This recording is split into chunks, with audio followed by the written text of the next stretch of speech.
Hello, ക്രാഫ്റ്റേഴ്സിന് വളരെ useful ആയിട്ടുള്ള ഒന്നാണ് ഷ്രെഡഡ് പേപ്പർ അല്ലേ.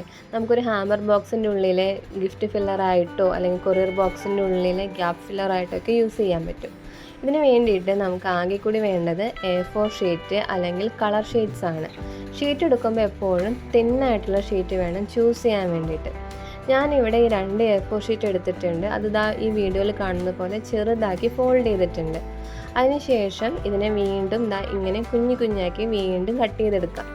എൻ്റെ ഷീറ്റിന് കുറച്ച് കനം കൂടുതലായിരുന്നു, എനിക്കിതിങ്ങനെ പിടിക്കാൻ ബുദ്ധിമുട്ടായിരുന്നു. അതുകൊണ്ട് ഞാൻ ഇതിനെ വീണ്ടും ഒന്ന് നിവർത്തിയിട്ട് കട്ട് ചെയ്തിട്ടാണ് ഇത് കംപ്ലീറ്റ് ആക്കിയിരിക്കുന്നത്. അതിനുശേഷം ഈ കുഞ്ഞായിട്ട് വന്നിരിക്കുന്ന ഈ പേപ്പേഴ്സ് എല്ലാവരും കൈ കൊണ്ട് ഇങ്ങനെ ഒരുമിച്ച് പിടിച്ചതിനെ നിവർത്തി എടുക്കണം, അത് വലിച്ചു നീട്ടി എടുക്കണം. അപ്പോൾ ഇത് കംപ്ലീറ്റ് ഈ പ്രോസസ്സ് കഴിയുമ്പോൾ നമുക്ക് കടയിൽ നിന്നൊക്കെ മേടിക്കുന്നത് പോലത്തെ വളരെ നീറ്റ് ആൻഡ് ക്ലീൻ ആയിട്ടുള്ള ഷ്രെഡഡ് പേപ്പർ നമുക്ക് തന്നെ വളരെ ഈസി ആയിട്ട് ഉണ്ടാക്കിയെടുക്കാൻ വേണ്ടിയിട്ട് പറ്റും. ഇനി വേറൊരു മെത്തേഡും കൂടി പരിചയപ്പെടുത്താം. അതിന് വേണ്ടിയിട്ട് ഞാനിവിടെ വീണ്ടും A4 ഷീറ്റ് തന്നെയാണ് എടുത്തിരിക്കുന്നത്. ഒരു ആഷ് കളറിൽ A4 ഷീറ്റ് എടുത്തിട്ട് അതിനെ ഞാൻ 6 ആയിട്ടാണ് ഇവിടെ ഇങ്ങനെ ഫോൾഡ് ചെയ്തിരിക്കുന്നത്.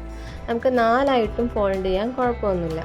ഈ ഫോൾഡ് ചെയ്ത ഈ പേപ്പറിനെ നമ്മൾ വീണ്ടും ചെറിയ പീസസ് ആക്കിയിട്ട് ഇതുപോലെ കട്ട് ചെയ്യണം. കട്ട് ചെയ്യുമ്പോൾ ശ്രദ്ധിക്കേണ്ടത് ഏറ്റവും അറ്റം വരെ കട്ട് ചെയ്യരുത്, കുറച്ച് ഭാഗം അവിടെ നിർത്തിയിട്ട് വേണം കട്ട് ചെയ്തെടുക്കാൻ വേണ്ടിയിട്ട്. അതിനുശേഷം ആ കട്ട് ചെയ്യാത്ത ഭാഗം നമ്മൾ ഒരു കത്രിക ഉപയോഗിച്ച് കട്ട് ചെയ്ത് കളയുക. അതിനുശേഷം നമ്മൾ ഈ പേപ്പർ ഫുൾ കയ്യിൽ ഒരു ബോൾ പോലെ ആക്കിയിട്ട് അതിനെ ചുരുട്ടി എടുക്കണം. അല്ലെങ്കിൽ അതിനെ പ്രസ് ചെയ്തെടുത്തു കഴിഞ്ഞാൽ നമുക്കിതുപോലെ ഷ്രെഡഡ് പേപ്പർ റെഡി ആയിട്ട് കിട്ടും. അപ്പോൾ ഈ 2 മെത്തേഡ് യൂസ് ചെയ്തിട്ട് നമുക്ക് വളരെ ഈസി ആയിട്ട് ഗിഫ്റ്റ് ഫില്ലർ അല്ലെങ്കിൽ കൊറിയർ ബോക്സിനുള്ളിൽ ഫില്ലറൊക്കെ ആയിട്ട് ഈ ഷ്രെഡഡ് പേപ്പർ ഉണ്ടാക്കിയെടുക്കാൻ വേണ്ടി പറ്റും.